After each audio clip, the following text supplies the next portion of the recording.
It creates imaginary characters and situations that depict our world and society. It was based on actual incident from Stephen Crane's life. He was working as a newspaper correspondent in real life. While he was traveling to Cuba, he was stranded for 30 hours with the three men after the ship sank in the coast of Florida.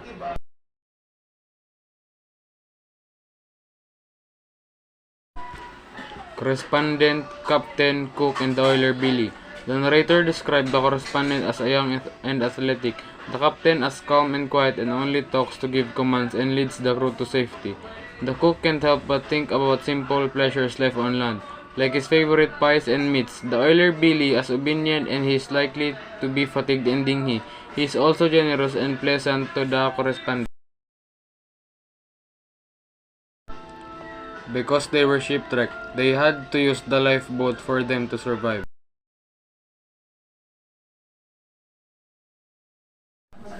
The meaning of none of them knew the color of the sky is because their eyes glanced level and remained upon the waves that swept towards them.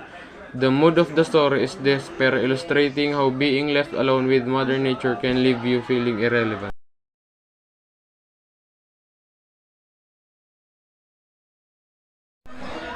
The author creates a sense of hopelessness in the men by making nature like character, by having all of the men feeling the same fear and dread, and by showing against nature they are helpless. This is exactly what happens. As they get closer to land, the waves get bigger and bigger.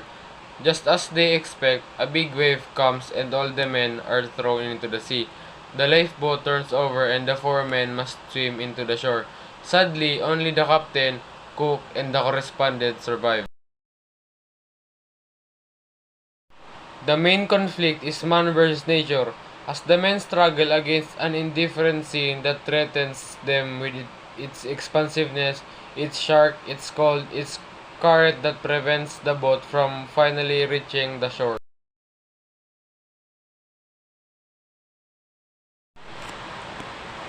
The colors white, gray, and black are mentioned all throughout the story. Each of them represents something and gives us a foreshadowing of what will happen. This is very important to understand each of the parts of the story and to know if what is happening is good or bad for them. Black is shown to represent death, chaos, and destruction. Gray means emotionless and dull. White is positive color. It represents purity, protection, and goodness. The boat, to which the men must cling to survive the seas, symbolizes human life bobbing along among the universe's certainties. The sea symbolizes ruthless nature indifferent towards human life.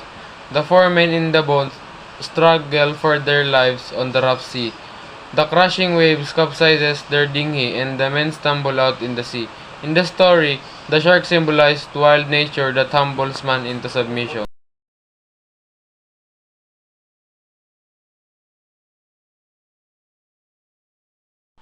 The open boat conveys a feeling of loneliness that comes from man's understanding that he is alone in the universe and insignificant in its workings.